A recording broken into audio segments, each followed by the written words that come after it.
Welcome to the Jill on Money Show. It's Monday, April 29th, and we are here trying to help you make more informed financial decisions. And sometimes we're just talking to you about your real life and it just sort of touches your money. Or maybe sometimes you're thinking about something that's really bugging you. You come on the air with us and we uncover something entirely different as an issue.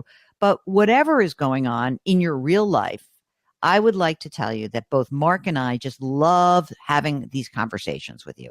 So we want you to feel very comfortable, whether you have a lot of money, a little money, a big problem, a small problem. Go to JillOnMoney.com, click the Contact Us button, and of course, check the box if you'd be willing to come on the air live. While you're on the website, there's so much great stuff there, including the free weekly newsletter that Mark puts together and comes out every single Friday.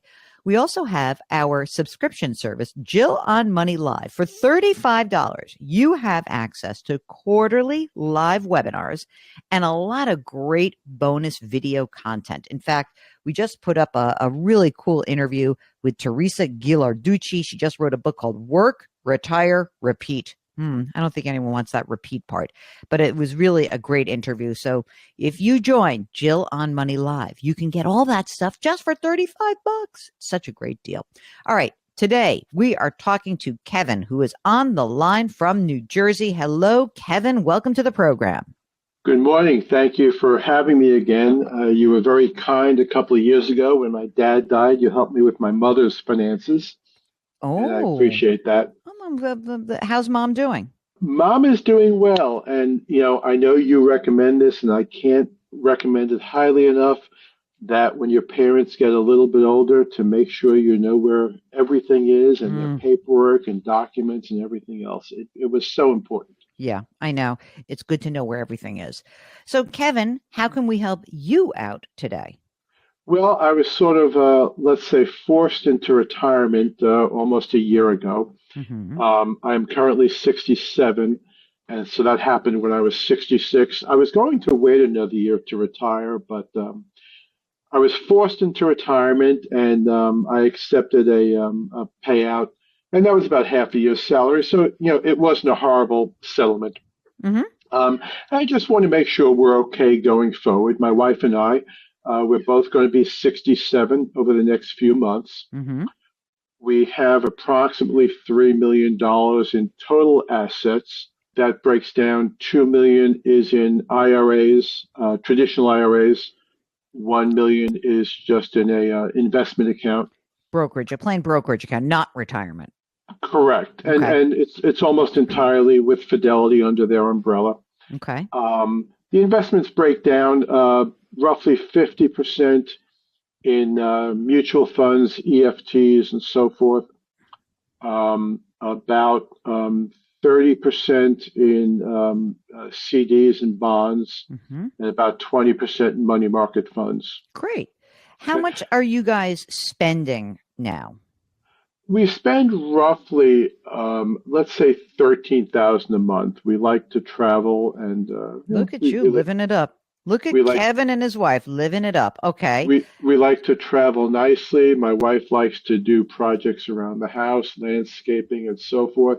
It was actually a little bit higher, but I just won my IRMA appeal. I showed them my termination papers, and they knocked that down. Can we talk about this for a second? Tell us a little bit about how that went for you. Because, so gang, what we talk about often is that when you have actually enrolled in Medicare, you probably don't realize, people don't get this until they're actually in the process, I think. And yep. I'm sure you and your friends, who are about your age, have this. I hear from people all the time. They're like, wait a minute, I had to pay for Medicare. And so what this is, gang, is this is IRMA, income related monthly adjustment amount. And if you earn over a certain amount of money, there's a surcharge that's popped on top of it. Now, Kevin, in your case, what happened was they charged the IRMA, but it was based on you getting the buyout, or how did you appeal it? Like, what happened? Well, we applied for Medicare, and they sent me the original documents that for my wife and I, the IRMA surcharge was about $1,000 a month. And I did some research and looked up how to appeal that. You file this form, I forgot the exact form number, with Social Security. You send them the reasons and the documentation regarding why you're appealing it. And in my case, I sent them my termination papers and everything else. And it did take several months, but we only recently, meeting a couple of weeks ago, finally got a notice from them that they agreed with our determination, and they knocked our Medicare costs down to the minimum. I forgot That's what it is. amazing. That is Hundreds. what a great outcome. But it does take persistence for sure. There was some going back and forth, and you have to be persistent and fill out the forms the right way and so forth. So it did take some time, no Oh question. my gosh. Well, congratulations on that. So you have not yet filed for Social Security, right? Well, that's right. Well, we actually, my wife did turn 66 and a half this month, so we filed the paperwork back in January to collect hers. So hers is going to be about 32,000 a year. Okay. And what about yours?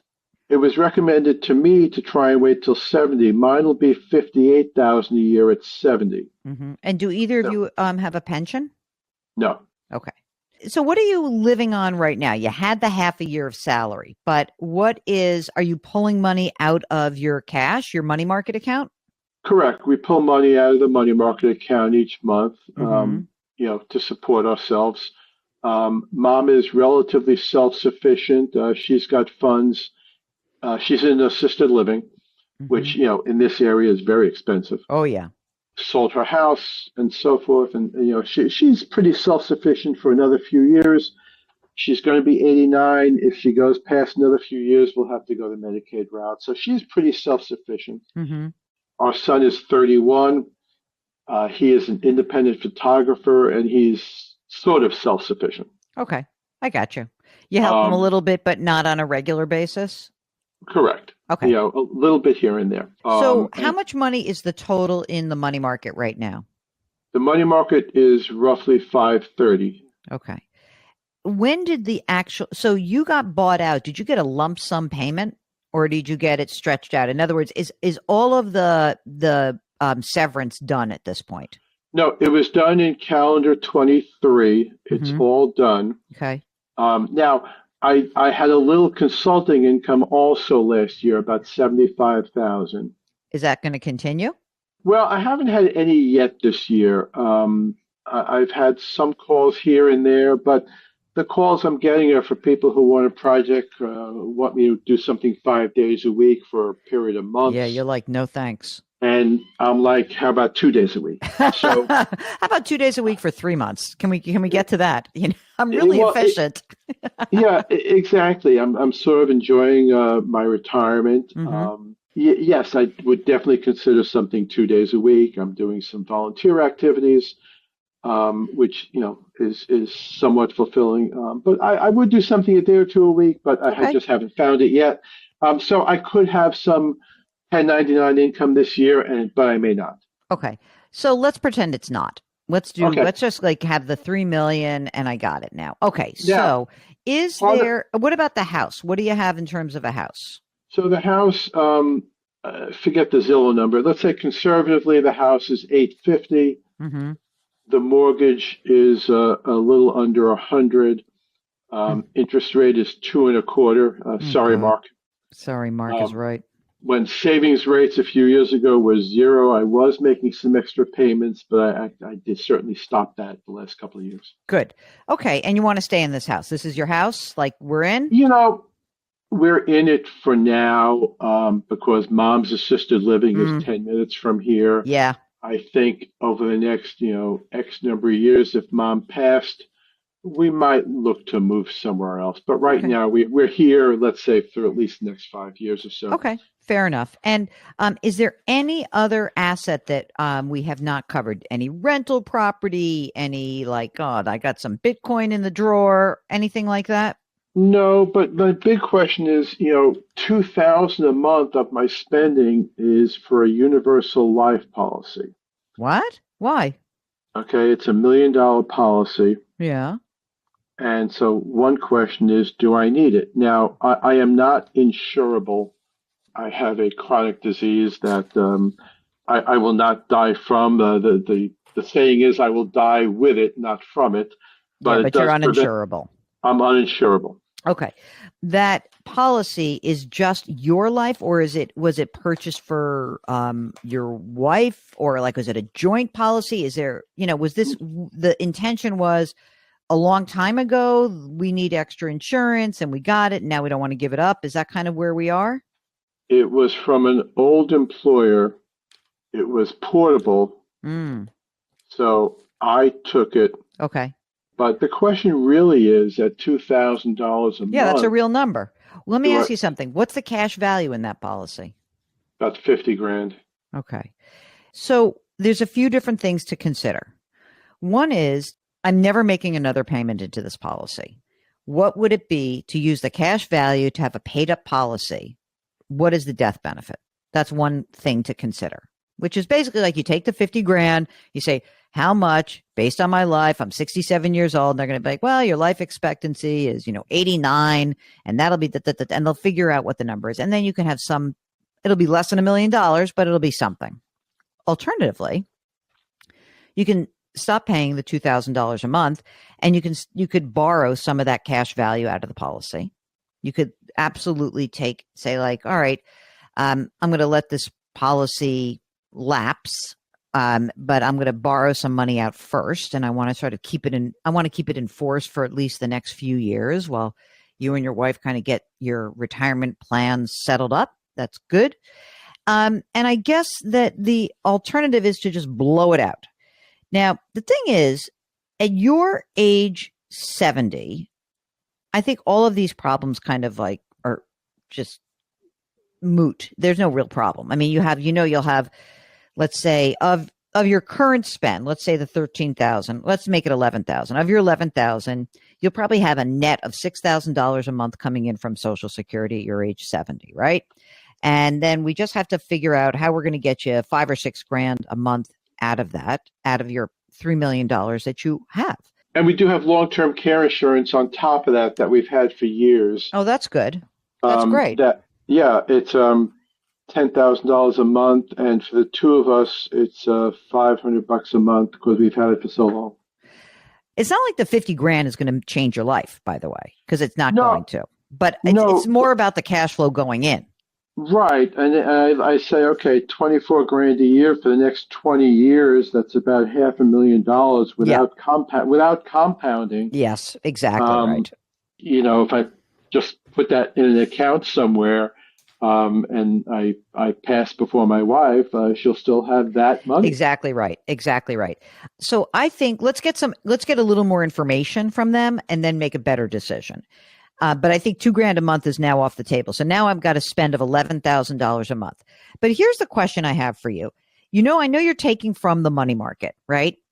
Right. You are going to get whacked with required minimum distributions. Okay. I'm aware. Yes. That's right.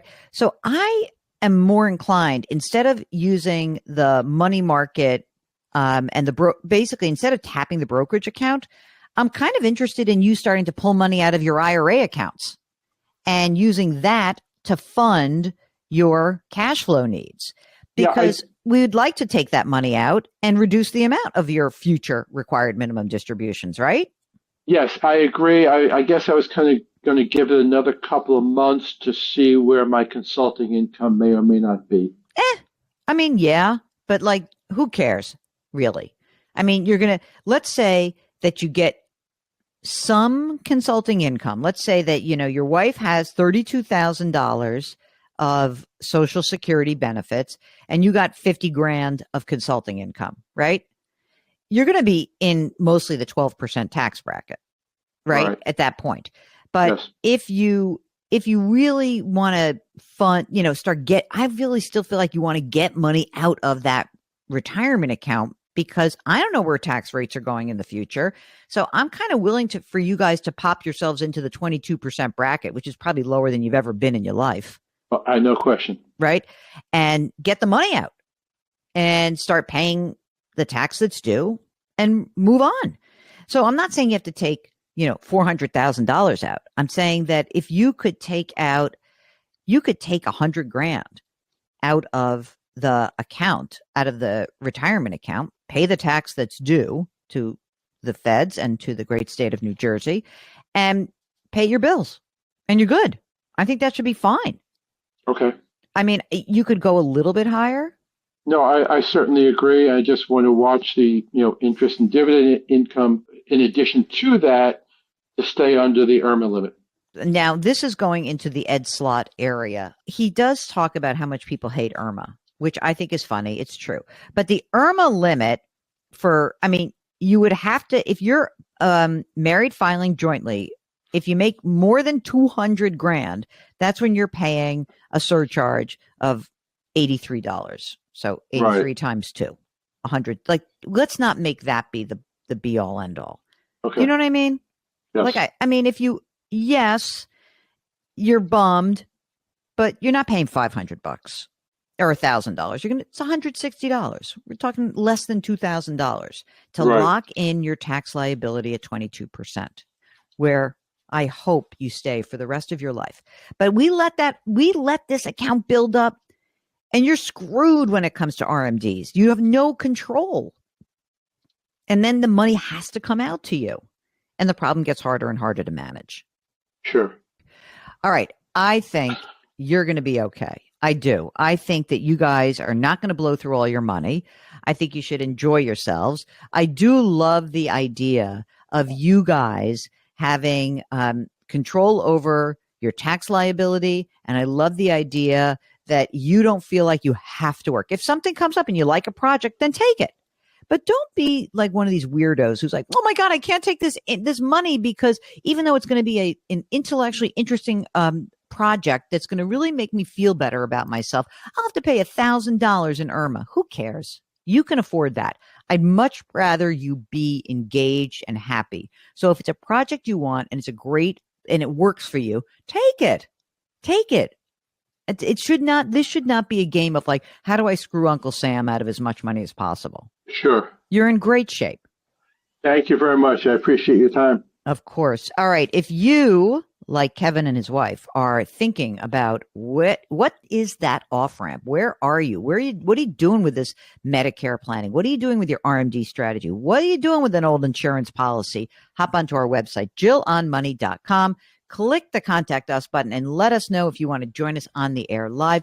Now, Kevin's going to get back in touch with us. Let us know about that universal life insurance policy. But, for a lot of you, when you have these old products kicking around, it takes a little bit of work. So if you have a question about that, we'd love to bring you on because I think a lot of people have that similar situation. So everything we have, all of our content, it lives at the JillOnMoney.com website. Don't forget to check out our show. I almost said new. It's not even new anymore. Jill on Money, powered by The Compound. You can subscribe to this program on the Odyssey app or wherever you find your favorite podcast. Please put your hands metaphorically on someone's back, or if you have permission, give someone an actual hug. It really is going to make them feel better, and you too.